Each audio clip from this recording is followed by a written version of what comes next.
Item ಯಾವುದೇ ಇರಲಿ try ಮಾಡಿ Aachi chicken masala. Iran Israel America ಸಂಘರ್ಷದ ಬಿಸಿ ಅಡುಗೆ ಎಣ್ಣೆಗೂ ಕೂಡ ತಟ್ಟಿದೆ. ಹೌದು, ಅಡುಗೆ ಎಣ್ಣೆಯ ಬೆಲೆ 12ರಿಂದ 16 ರೂಪಾಯಿ ಹೆಚ್ಚಳವಾಗಿದೆ. ಚಾಮರಾಜನಗರದಲ್ಲಿ ಅಡುಗೆ ಎಣ್ಣೆ ದರ ಗಗನಕ್ಕೇರಿ ಗ್ರಾಹಕರ ಜೇಬಿಗೆ ಮತ್ತೊಂದು ಬಾರಿ ಕತ್ತರಿ ಬಿದ್ದಿದೆ. ಇರಾನ್ ಇಸ್ರೇಲ್ ಯುದ್ಧದಿಂದಾಗಿ ಅಡುಗೆ ಅನಿಲ ಸಿಗದಂತಾಗಿದೆ. ಅಲ್ಲದೆ ಪ್ರತಿ ಸಿಲಿಂಡರ್ಗೆ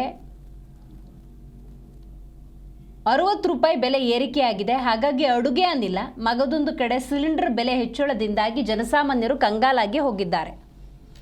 ಬಹಳ ಮುಖ್ಯವಾಗಿ ನೀವು ಗಮನಿಸಬಹುದು, ಒಂದು ಕಡೆ ಅಡುಗೆ ಎಣ್ಣೆ, ಮಗದೊಂದು ಕಡೆ ಸಿಲಿಂಡರ್.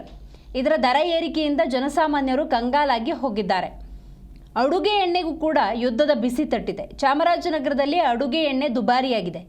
ಪ್ರತಿ ಲೀಟರ್ ಅಡುಗೆ ಎಣ್ಣೆಗೆ 12ರಿಂದ 16 ರೂಪಾಯಿ ಹೆಚ್ಚಳವಾಗಿದೆ.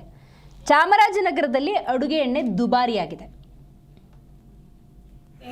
ಇದರಿಂದ ನಮಗೆ ರೈಟ್ಗಳೆಲ್ಲ ಜಾಸ್ತಿ ಆಗಿದೆ. ಅದೇ 150 ರೂಪಾಯಿ ಸಿಗ್ತಾ ಇತ್ತು ಅಡುಗೆ ಎಣ್ಣೆ, ಈಗ 185 ರೂಪಾಯಿ ಆಗಿದೆ.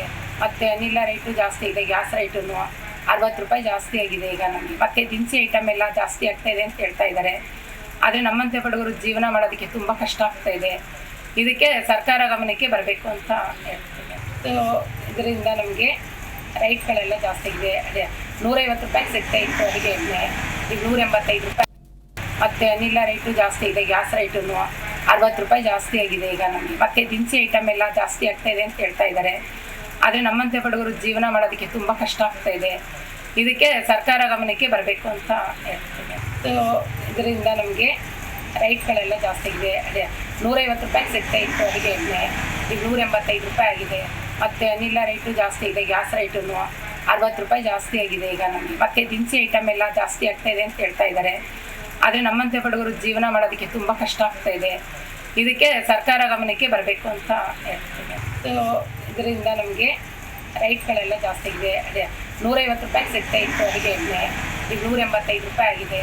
ಮತ್ತು ಅನಿಲ ರೇಟು ಜಾಸ್ತಿ ಇದೆ. ಗ್ಯಾಸ್ ರೇಟು 60 ರೂಪಾಯಿ ಜಾಸ್ತಿ ಆಗಿದೆ ಈಗ ನಮಗೆ. ಮತ್ತು ದಿನಸಿ ಐಟಮ್ ಎಲ್ಲ ಜಾಸ್ತಿ ಆಗ್ತಾ ಇದೆ.